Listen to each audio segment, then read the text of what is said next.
bienvenue à Lost TV, ici en France. Je reçois mes amis Richard et Bérangine qui sont venus faire la fête avec moi, la fête de la femme. C'est la journée de la femme aujourd'hui, donc on est là pour parler de notre maison de Kintélé qui a eu lieu, le lancement a eu lieu le 17 janvier. Cette maison de la femme vient pour valoriser la femme congolaise et la femme africaine dans ses capacités à innover dans le professionnel et dans la société. Alors, on parle de la femme, mais il y a quand même un homme dans l'histoire, c'est Richard.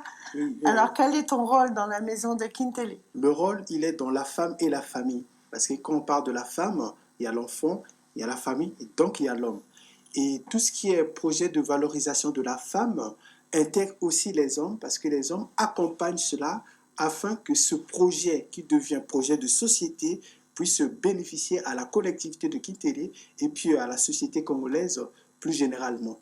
Donc l'homme et la femme, dans l'accompagnement des causes de femmes, ne s'opposent pas. Au contraire, l'homme et la femme se complètent pour porter ce projet de valorisation de la femme. Et la nouveauté aujourd'hui, en cette journée du 8 mars 2020, la Maison de la Femme de Kintélé le place sous le signe de la charte de la Maison de la Femme. C'est un ensemble de valeurs qui sont là pour rappeler l'utilité de la femme, la place de la femme dans la société, la prise en compte aussi de ses compétences, de ses énergies, afin d'apporter de la paix au Congo. Parce que la femme pour le Congo, c'est un facteur de paix.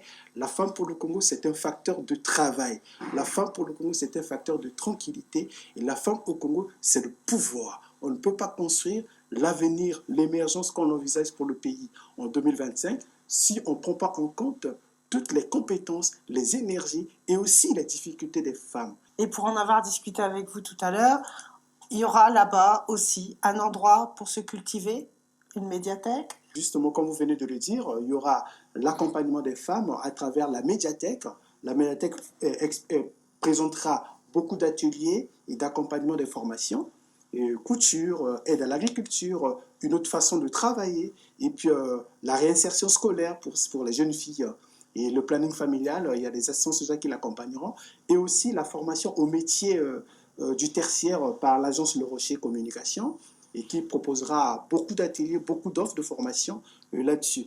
Et après, le pôle associatif, c'est là où on écoute les femmes, leurs problèmes, leurs difficultés, les freins à leur épanouissement, l'aide à la famille aussi, parce que la famille, c'est le premier espace de vie sur Terre.